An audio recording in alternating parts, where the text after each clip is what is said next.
Welcome back नाज़रीन समीना मतलूब साहब सां ॻाल्हि जो सिलसिलो जारी आहे ऐं छाकाणि त प्रोफेशनली डॉक्टर भी आहिनि त जेकर मेडिकली इमरान खान साहब खे जेकी गोलियूं लॻियूं उन जे हवाले सां कुझु मालूमात वरितीसीं।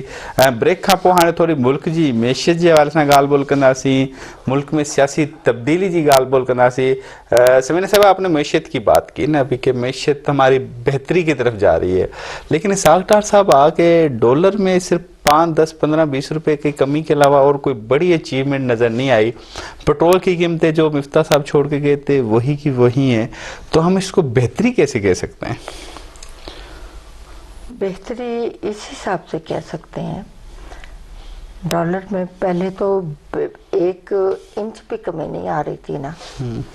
अब कितने रुपीस कम हुआ है? 10-12 मतलब 32-33 तक गया था मिफ्ता साहब के वक्त में, अब 21 तक आ गया, 221, 222 तक है।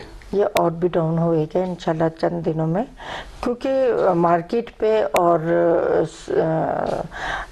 सनती दुनिया में इसहाक डार साहब की अपनी एक जाती अच्छा उनका लिंक रहा है हमेशा से ही, और वो कोशिश भी कर रहे हैं कि उनका जो कॉपरेशन है वो हासिल करें, और हम डॉलर को कि जो इसकी परवाज है उसको हम थोड़ा सा डाउन करें, और हमारा रुपया जो है वो थोड़ा स्टेबिलिटी की तरफ जाए।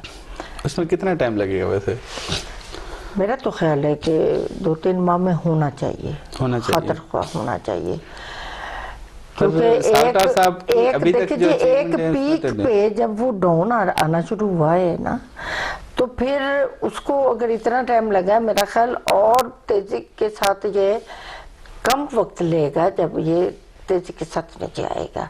ठीक, लेकिन मेरा एक सवाल है ना, स्लो होती है। ठीक है समीना साहब, एक सवाल है ना मेरा, क्योंकि जब पीटीआई की हुकूमत थी, मैं जरा थोड़ा कैलकुलेटेड चीज बता दूं, पीटीआई की हुकूमत थी तो 150 रुपये पेट्रोल था, 182 रुपये डॉलर था, चीनी पत्ती ये चीज़ें वही स्टेबल थी, बल्कि तेल आयल की कीमत 300 350 तक की।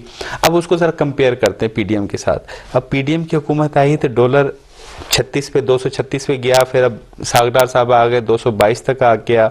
इसी तरह आयल की कीमत 350 से बढ़ के अब 550 तक खाने का आयल हो गया। हर चीज़ में इजाफा हुआ है। तो अवाम एक चीज़ सोचती है, मैं बतौर अवाम सादा सा आदमी मैं सोचता हूँ कि उस हुकूमत में ज़्यादा बेहतरी थी या इस हुकूमत में बेहतरी है, क्योंकि महंगाई तो इस हुकूमत में ज़्यादा है। अवाम को तो नहीं पता ना पीछे हुकूमत किधर जा रही थी, कौन सा नुकसान है। अवाम कहती आटा घी दाल भाव क्या है बस। बिल्कुल बिल्कुल, ये आपकी बात बिल्कुल 100% बिल्कुल ठीक है, क्योंकि हम भी अवामी रिप्रेजेंटेटिव हैं, और हमें भी अवाम के बीच में ही जाना होता है, और हम उनका नहीं सोचेंगे तो किसका सोचेंगे। अवाम को किसी चीज़ से जीडीपी क्या है, इन्फ्लेशन क्या है, उनको इससे कोई मतलब नहीं।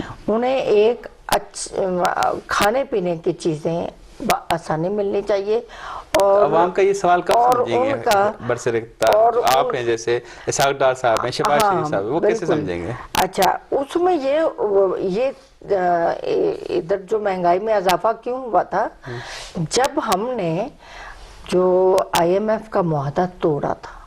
अच्छा, वजह IMF थी? वजह IMF थी। जब किसने तोड़ा था? हमने नहीं तोड़ा था। इमरान खान ने जो मुआहदा किए, अब मुआहदा तो वही चल रहा है ना जो इमरान खान करके गया। इन्होंने बीच में वो उसे तोड़ा। लोगों को इन्हें जब महसूस हुआ कि मेरी अब गवर्नमेंट ख़त्म होने वाली है, लोगों को खुश करने के लिए पेट्रोल बिल्कुल अनशेड्यूल्ड इन्होंने डाउन किया और सब्सिडी देनी शुरू कर दी। उससे ये हुआ जो हमारा खजाने में थोड़ा डिपॉजिट भी था वो भी खर्च हो गया। अच्छा, तो अब देखिए आके फिर हम लोगों ने ये चीज़ें संभाली। फिर कुछ टाइम तक हमने भी सबसे वही पेट्रोल की कीमत को मजीद लोगों पे इजाफा ना करने की वजह में आफियत जानी कि नहीं इसको इजाफा नहीं करते, इसे इतना ही रहने देते हैं। तो जो सब्सिडी अब दे रहे थे खजाना बिल्कुल खाली होता चला जा रहा था। फिर मुश्किल फैसला करके उसको बढ़ाया गया। اچھا پھر اب خزانے میں بہتری آنا شروع ہو رہی ہے. دیکھیں جی جب آئی ایم ایف کے ساتھ معاہدہ ہمیں ری شیڈول کرنا. لیکن شہباز شریف صاحب نے جب الیکشن ہو رہے تھے ضمنی انتخابات پنجاب کے اندر، جب شہباز شریف کے بیٹے حمزہ صاحب وزیر اعلیٰ تھے، تو اس وقت پٹرول کم کیا، 24 روپے کم کیا، ڈیزل 10 روپے کم کیا، اور یہ کہا کہ عالمی منڈی میں جب بھی پٹرول کم ہوگا اس کا عوام کو فائدہ براہ راست پہنچائیں گے. اس کے بعد کئی بار عالمی منڈی میں پٹرول کم ہوا، سب سے کم ترین سطح پہ آیا، لیکن عوام تک وہ فائدہ نہیں پہنچا. وہ اس لیے کہ ہم جو خزانہ خالی ہو چکا تھا، جو ہم پہلے ہی خرچ کر چکے تھے، اس کو بھی تو کچھ نہ کچھ کرنا تھا نا، کہ یہ اس کو کچھ کر کے تو پھر ہم ادھر بینیفٹس دیں گے نا. تو یہ ساری چیزیں ہمارے لیے واقعی بہت مشکل تھی. اور پھر آپ یہ دیکھیں اس وقت حکومت لینے کا فیصلہ بھی بہت ٹف فیصلہ تھا. اتنے کرائسس میں حکومت سنبھالنا اور اس کا سنبھالنے کا فیصلہ کرنا، that was very tough decision. صحیح. اچھا جو کیا، صحیح. اور میں سمجھتی ہوں کہ بھی اب جتنی ایفرٹ اور کوشش ہو رہی ہے، دیکھیں جی آئی ایم ایف کے پروگرام کو جس طرح سے رینیو کیا گیا، وہ ہم جانتے ہیں کہ کس طریقے سے کیا گیا. اتنی محنت اور مشقت کی گئی دوبارہ. وہ آپ نے کمنٹ سنے ہوں گے کہ ہمیں تو آئی ایم ایف سے ہمارے وہ کہتے ہیں ناک رگڑنے والی کنڈیشن آ گئی. ظاہر ہے ایک دفعہ انریلائبلٹی کی سٹیج پہ ہم لے گئے اسے. اس کے بعد پھر دوسرے ممالک، جب تک ہمارا ادھر سے کوئی آئی ایم ایف کے ساتھ معاہدہ کنٹینیو نہیں ہو رہا تھا، دوسرے ممالک بھی ہمیں نہیں کچھ دے سکتے تھے. صحیح. مطلب وہ براہ راست اگر عوام کو سمجھانا چاہیے تو آئی ایم ایف نے قرضہ دیا تو دوسرے بینک بھی قرضے بھی دیں گے. بالکل. اچھا سمینہ صاحب، آخر میں تھوڑا آخری حصہ ہے تو اس میں آپ سے عوام کے لیے جو پی ایم ایل این کے سپورٹر ہیں ان کے لیے آپ کے منہ سے ذرا خوشخبری سنوا دیں کہ میاں صاحب کب آ رہے ہیں واپس، جو پی ایم ایل این کے سپورٹر ہیں ان کے لیے.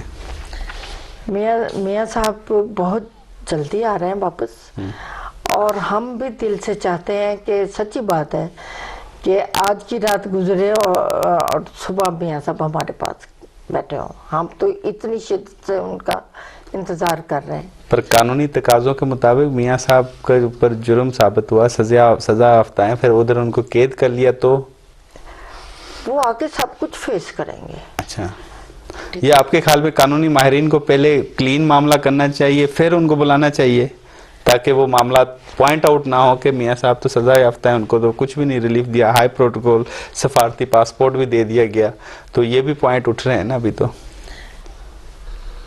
تو ان سے چھینا کیسے گیا تھا، یہ بھی کسی نے پوچھا ہے کبھی؟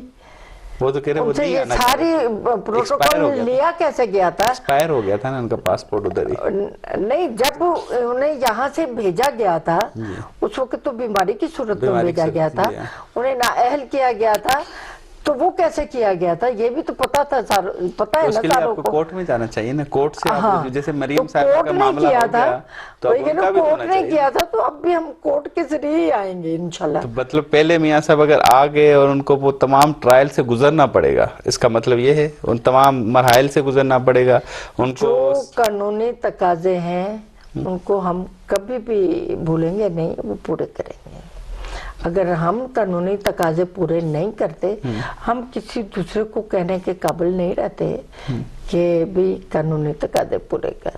پھر میاں صاحب الیکشن میں حصہ کیسے لیں گے؟ وہ تو الیکشن کے لیے بھی تو نااہل ہے نا، تو الیکشن میں حصہ کیسے لیں گے میاں صاحب؟ الیکشن کے لیے بھی تو کورٹ کی طرف سے نااہل ہے نا میاں صاحب، نواز شریف صاحب، تو وہ حصہ لیں گے الیکشن میں آنے والے دنوں میں جب الیکشن وقت پر ہوا تو؟ مجھے یہ بتائیں کس نے کیا تھا نااہل؟ کورٹوں نے کیا تھا، کورٹ نے کیا تھا. ہاں، کس بات پہ کیا تھا؟ وہ ان کو بیٹے سے تنخواہ نہیں لی. ہاں جی ہاں. تو اب اس دفعہ کی سٹیٹمنٹ کورٹس کی سن لی آپ نے؟ وہ کہہ رہے تھے جو یہ تھی کہ یہ فار لانگ لائف نااہل کرنا کالا قانون ہے. मतलब तोशा खाना में इमरान खान ताहयात नाअहल होते तो आप उसकी मजम्मत करेंगे? नहीं, उसे ताहयात अगर करेंगे, अभी तो चल रहा है ना मामला, नहीं तो करें। अगर कोर्ट ने ताहयात तोशा खाना केस रेफरेंस में इमरान खान को नाअहल कर दिया तो PMLN मजम्मत करेगी, क्योंकि नवाज शरीफ साहब भी तो नाअहल हुए हैं ना, तो दोनों को नाअहल नहीं होना चाहिए इलेक्शन नवाज में। शरीफ साहब का केस और इनके केस में बहुत फर्क है। उन्होंने तनख्वाह नहीं ली, इसका है केस, इन्होंने तोशा खाना का मामला उठाया, इसका है मामला माल जेब में डाला। केस। उसकी तहकीकात तो तोशा खाना तो वफाक के अंडर में भी है ना, वफाक के अंडर में ना, उनको चाहिए था ना मामला। तो अब ये देखे ना, ये तो सरकारी अमलाक थी, एक सरकारी तोहफे थे जो इन्होंने। वो तो कह रहे मेरे तोहफे मेरी मर्जी ना, तो आप कौन होते हैं उसमें मुदाखलत करने वाले? तो फिर वो कहेगा पाकिस्तान भी मैं पाकिस्तानी हूँ, पाकिस्तान मेरा है, मेरी मर्जी, मैं इसके साथ जो मर्जी सलूक करूँ, तोड़ूं फोड़ूं, जो मर्जी करूँ। तो फिर हम कौन होते, फिर आप मान लेंगे? हम तो नहीं मानते। सही। हाँ, और ना ही इजाजत देंगे उसको एक ईंट भी तोड़ने की। सही। आपके ख्याल में वैसे आखिर में ये चीज़ तोशा खाना का जिक्र किया, तोशा खाना में तो तमाम अगर हिस्ट्री निकाली जाए तो हर वज़ीर आज़म और सदूर ने गिफ्ट लिए हैं, परचेज किए हैं, तो इसकी पूरी तहकीकात होनी चाहिए, शुरू से आखिर तक सारी होनी चाहिए। वो तहकीकात चल रही है अभी, जिन जिन लोगों ने वो अभी तक चल रही हैं। बिल्कुल बिल्कुल, बड़ी अहम बात की, और बहुत बहुत शुक्रिया समीना साहब, आपने अपना कीमती वक्त दिया मेरान टीवी को और मौजूदा सियासी हालात पे गुफ्तगू की। नाज़रीन, समीना मतलब साहब सां गालबोल कईसीं जो प्रोग्राम में सियासी हालात के हवाले से अहम मामलन ते गालबोल की, जो इज़हार ख़्याल मालूम कयोसीं। अगर पंहिंजे मेज़बान मुदस्सिर खे ॾींदा इजाज़त, ईंदड़ हफ़्ते ॿिए राज़ कंदासीं।